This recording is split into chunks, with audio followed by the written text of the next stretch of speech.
Good morning, students of class 4th. So, today we will start a new chapter, which is chapter number 10. The name of chapter 10 is Solid, Liquid, and Gases. As you already know that what is solid, what is liquid, and what is gas, what are gases, and you have already seen that like solid, what is solid? I have a chalk, मेरे पास एक चौक है, आप इसे solid बोल सकते हैं, ये सॉलिड है. Okay. And liquid like water, like juice etcetera. And gases, oxygen is present around us in the atmosphere. Oxygen present है हमारे आसपास जो कि एक गैस है. Okay, so what to understand this topic solid, liquid and gases, first we will understand what is matter. Matter आखिर है क्या चीज़. सो मैटर को समझने के लिए सबसे पहले आप उसको डेफिनेशन रीड करिए जो आपके बुक में है. Anything that have mass and occupy some space. कोई भी चीज़ जिसका कुछ ना कुछ वेट है. एंड वेट एंड मास के बीच में एक्चुअली में कुछ डिफरेंस होते हैं, बट वो आप हाई क्लासेस में पढ़ेंगे. सो आपको अभी इतना ही जानना है कि कोई भी सब्सटेंस, कोई भी ऑब्जेक्ट, कुछ भी चीज़ जिसका कुछ ना कुछ वेट है, वजन है, एंड जो कि कुछ ऑक्यूपाई कर रहा है, कुछ स्पेस को घेर कर रखा है. कोई भी चीज़ हो, चाहे वो चौक हो, चाहे वो ये बोर्ड है, आपकी बुक है, table, chair, and air. Air भी आपने पढ़ा है कि उसके भी अपना एक प्रेशर रहता है, उसका भी वेट रहता है, एंड वो कुछ स्पेस को भी घेर कर रखती है. ठीक है. तो चाहे वो एयर हो, चाहे वो हमारे आसपास में जितनी भी चीज़ें हैं, ऐसा एक भी चीज़ नहीं है हमारे अर्थ में जो कि विदाउट मैटर बनी हो. हर एक चीज़ में क्या प्रेजेंट है? मैटर प्रेजेंट है. ठीक है. अब हम बात कर लेते हैं कि हमने क्या बात किया कि जो भी चीज़ जिसका कुछ वेट है और जो कि कुछ स्पेस को, जगह को घेर कर रखा है, उसको हम क्या बोल रहे हैं? वो सब चीज़ें मैटर से बनी है. तो उसका डेफिनेशन हुआ, वो मैटर का हो गया. अब हम बात कर लेते हैं कि आखिर मैटर के अंदर क्या चीज़ें होती है ऐसी, और हम उन चीज़ों की वजह से कैसे सॉलिड, लिक्विड एंड गैसेस को डिफ्रेंशिएट कर सकते हैं. हम कैसे बताएंगे कि सॉलिड में मैटर कितना प्रेजेंट है, लिक्विड में कितना मैटर प्रेजेंट है, और गैसेस में कितना मैटर प्रेजेंट है. सो चलिए हम अब बात कर लेते हैं एटम्स एंड मॉलिक्यूल्स की. तो सपोज ये आपका सॉलिड का है, लिक्विड एंड गैसेस. ठीक है. सपोज ये आपका कोई सॉलिड है, सपोज ये आपका ब्लैक बोर्ड है. ठीक है. तो ब्लैक बोर्ड के अंदर में, क्योंकि ये सॉलिड है, इसीलिए ना मैं आप लोगों के स्टैंडर्ड के अकॉर्डिंग ये बता दूं कि एटम्स क्या होते हैं. कोई भी मैटर, कोई भी चीज़, जो मैं मैटर बोल रही हूँ, जिससे हर एक चीज़ एटम से मिलकर बनी होती है. एटम सबसे छोटा यूनिट होता है जिससे मिलकर कोई भी चीज़ बनी होती है. जैसे कि ये है ब्लैक बोर्ड. ठीक है. फॉर एग्जांपल ये ब्लैक बोर्ड है, क्योंकि ये सॉलिड है तो इसके अंदर जो एटम्स रहेंगे वो कुछ इस टाइप से रहेंगे. ठीक है. एक दूसरे से जुड़े हुए पास पास रहेंगे. सो इसी टाइप से, और ये ऐसे जुड़े रहेंगे कि इसके बीच में कोई भी स्पेस अवेलेबल नहीं होगा. आप अब ये जान सकते हैं कि अगर मैं एक बंडल्स दे दूँ स्टिक्स की, अगर मैं कोई टहनियाँ लेकर आऊँ, या सपोज मैं छोटी छोटी लकड़ियाँ लेकर आऊँ, अगर मैं उन लकड़ियों को एक साथ रख दूँ, सपोज 5 या 6 मेरे पास में है स्टिक्स, मैंने उसे एक साथ रखा है, और मैं आपको बोलूँ कि आप उसे तोड़ के दिखाओ, क्या आप उसे तोड़ सकते हैं? आप उसे ब्रेक कर सकते हैं? नहीं कर सकते. तो कुछ ऐसा ही है यहाँ पे एटम्स के साथ. सपोज आप ये मानिए कि ये जितनी भी हैं, ये छोटी छोटी लकड़ियाँ हैं. इन लकड़ियों को जब एक साथ रहेगी इस तरह से, तो आप उसे ब्रेक नहीं कर सकते.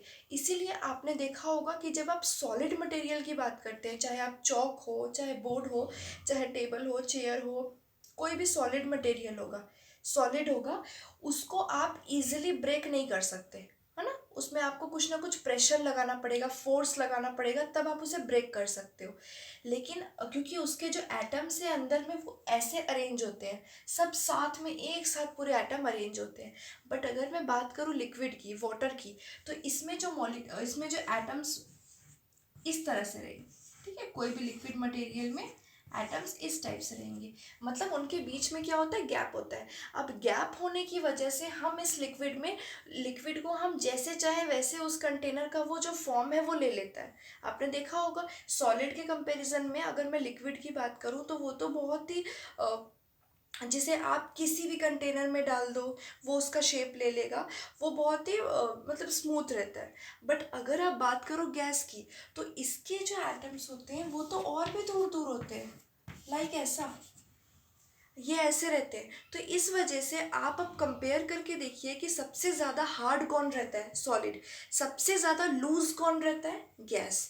सो इसीलिए ये बोला जाता है कि due to the arrangement of atoms, इसमें किस तरह से एटम्स अरेंज है एक दूसरे के साथ में, उस पर डिपेंड करता है कि वो सॉलिड है, लिक्विड है या गैस है।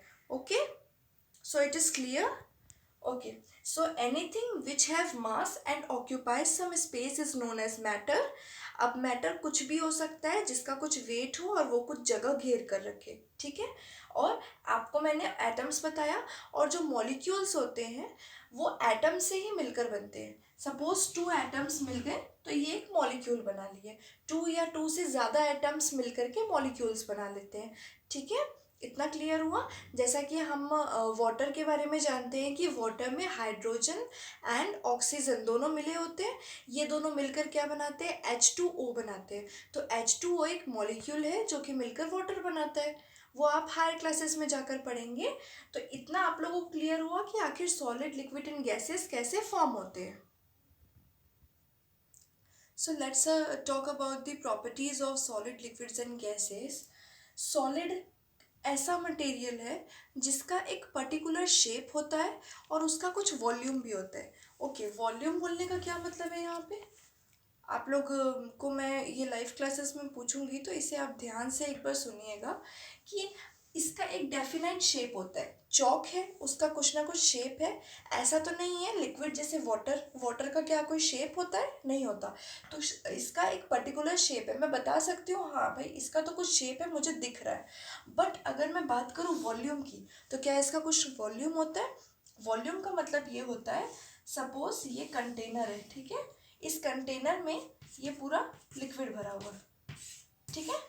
तो इसका वॉल्यूम मैं कैसे बताऊंगी, कितना वाटर ये कंटेनर कंटेन करके रख रहा है, कितना वाटर इस कंटेनर में, या सपोज ये ग्लास है तो इस ग्लास में कितना वाटर अंदर आया है, सपोज इतना तक आ सकता है, तो ये इसका हो गया वॉल्यूम। अब अगर मैं बात करूं मेरे पास सिर्फ इतना छोटा सा ग्लास है, अगर इस छोटे ग्लास का जो वॉल्यूम है, क्योंकि इसमें इतना ही पानी आ सकता है, तो इसका जो वॉल्यूम है ये कम होगा और इसका वॉल्यूम क्या हो जाएगा, ज़्यादा हो जाएगा। तो कोई भी चीज़ कितना ज़्यादा अपने अंदर कंटेन करके रख सकती है किसी चीज़ को, उसको बोलते हैं हम वॉल्यूम। जैसे कि अगर मैं इसका वॉल्यूम बोलूँ तो इसका वॉल्यूम कम है, ठीक है। अगर मैं इतनी बड़ी चौक ले आऊँ तो उसका वॉल्यूम क्या हो जाएगा, उसका वॉल्यूम ज़्यादा हो जाएगा। और दोनों का कुछ ना कुछ शेप है जो हमें दिख रहा है और जिसे हम पकड़ भी पा रहे हैं, टच कर पा रहे हैं ना, पकड़ के रख पा रहे हैं।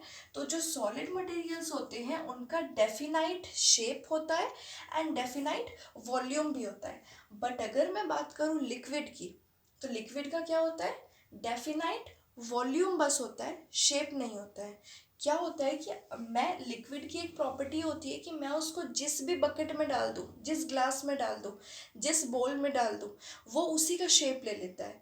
क्या कभी आपने सुना है कि आपके घर का जो वाटर है वो सिर्फ एक ही शेप में रहता है, कि वो सिर्फ इस शेप में रहता है, कभी आपने सुना है। अगर मैं इसी वाटर को इस ग्लास में डालने की ट्राई करूं तो ये उसमें चला जाएगा और उसका शेप ले लेगा। मतलब मैं वाटर को, मिल्क को जिस भी चीज़ में डालूंगी उसी का वो शेप ले लेता है ना। तो वो शेप तो जिसमें हम डालेंगे वो उसके अकॉर्डिंग चेंज कर लेगा। तो इसका अपना डेफिनाइट शेप तो होता नहीं है ना। अब इसका डेफिनाइट वॉल्यूम होता है, हाँ ये तो होता है। देखो इसका डेफिनाइट वॉल्यूम है ना, वो जहाँ पर भी जा रहा है उसका कुछ ना कुछ तो वॉल्यूम बन रहा है। अगर मैं इसमें डालूंगी तो भी मेरे पास इतना वॉल्यूम है, अगर मैं इसमें दे रही हूँ तो इसमें भी इतना वॉल्यूम है इसके पास में। तो liquids have definite volume but it takes the shape of the container in which it contain. अब गैसेस की बात करें तो गैसेस के पास तो ना शेप होता है और ना वॉल्यूम होता है। आपने कभी देखा है क्या गैसेस का कोई शेप होगा? ऑक्सीजन हमारे एटमॉस्फेयर में प्रेजेंट है, क्या उसका कोई शेप है? आपने देखा है कभी? नहीं। और आपने क्या कभी उसका वॉल्यूम देखा है? अगर मैं ये बोलूँ कि इसके अंदर मैंने ऑक्सीजन भर दिया है, तो ऑक्सीजन को क्या आप कभी देख पाएंगे कि हाँ इतने दूर में ऑक्सीजन भरा हुआ है, हाँ इतने पूरे में ऑक्सीजन भर दिए हैं? तो उसका अपना कोई वॉल्यूम भी नहीं होता है, हम तो मेज़र कर ही नहीं सकते ना उस चीज़ को। तो इसीलिए हम ये बोलते हैं कि solids have definite shape and definite volume, liquids have definite only definite volume, and gases have neither definite volume nor shape. Okay, the examples, so you have to learn the examples and you have to tell me about the examples of solid, liquid and gases in our life class. आप लोगों को बताना है कि solid, liquid और gases के क्या क्या examples हैं. It's your homework. Okay, so our next topic is change in the state of matter.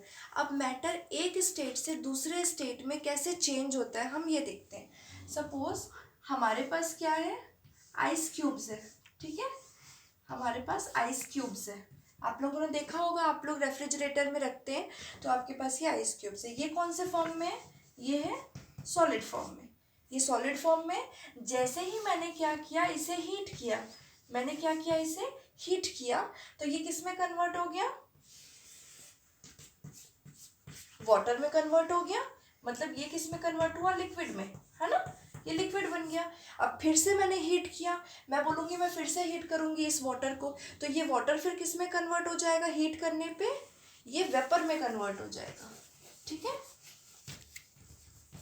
तो ये वेपर में कन्वर्ट हो गया. अब आप देखिए कि जो मैटर था ये था सॉलिड फॉर्म में था.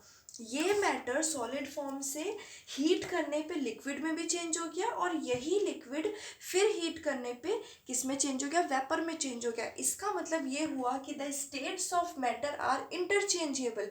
इंटरचेंजेबल मीन्स कि आप एक्सचेंज कर सकते हैं. आप एक फॉर्म से दूसरे फॉर्म में, दूसरे से तीसरे फॉर्म में चेंज कर सकते हैं. मैटर को चेंज किया. अब अगर आप इस वेपर को ठंडा करो, आपने अभी तक क्या किया? हीट. दूसरे में भी आपने क्या किया? हीट किया. अब आप उल्टा करो, अब आप कूल करो.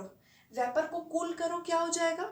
वेपर को आपने कूल किया, ठंडा किया, तो क्या बन गया? वो वापस से किस में आ जाएगा? वो पानी बन जाएगा, वाटर बन जाएगा. अब आप उस वाटर को दोबारा हीट करने की जगह कूल करो, है ना. हम क्या कर रहे हैं? हम रिवर्स प्रोसेस कर रहे हैं. कूल्स. अब हम फिर से कूल किए, वाटर को हमने कूल किया. जब हमने वाटर को फिर से कूल किया तो क्या ये कूल वाटर आइस में कन्वर्ट हो जाएगा? वापस से ये आइस में कन्वर्ट हो गया. अब मैं फिर इसको हीट करूँगी तो फिर लिक्विड हो जाएगा. लिक्विड को फिर हीट करूँ तो वेपर में कन्वर्ट हो जाएगा. तो आप ये देख रहे हैं कि वो एक फॉर्म से दूसरे फॉर्म में मैटर किस तरह से चेंज हो रहा है. ये भी तो मैटर है, ये भी मैटर है, और ये भी मैटर है ना. ये सभी मैटर है यहाँ पर. तो ये कैसे एक से दूसरे फॉर्म में इंटरचेंजेबल हो रहे हैं, कैसे चेंज हो रहे हैं, ये आपने देखा. तो हम इसी को कह रहे हैं कि change in the state of matter. Matter कैसे एक स्टेट से दूसरे स्टेट में चेंज होता है वो हमने देखा. तो आप लोगों को लाइव क्लासेस में मैं ये एक्सप्लेन करने किसी को भी बोल सकती हूँ, इसलिए इस एक्सप्लेनेशन के साथ आपको रेडी रहना है. एंड देन पेज नंबर 93 में जो आपके ट्रू और फॉल्स गिवन है, टाइम टू आंसर, उसे भी आप लोगों को फिल करके रखना है. और मैं ये आपको बुक लेकर बैठना है लाइव क्लास में, तो मैं आपका चेक करूँगी वहीं लाइव क्लास में कि आपने फिल किया है या नहीं. आपसे आंसर्स लूँगी. सो मैटर क्या होता है? Atoms and molecules, then solid, liquid and gases, and change in the states of matter. ये पूरा आपको एक बार रीड करके रखना है, और then we will discuss in our live class. So this is all about this class. Thank you so much, students.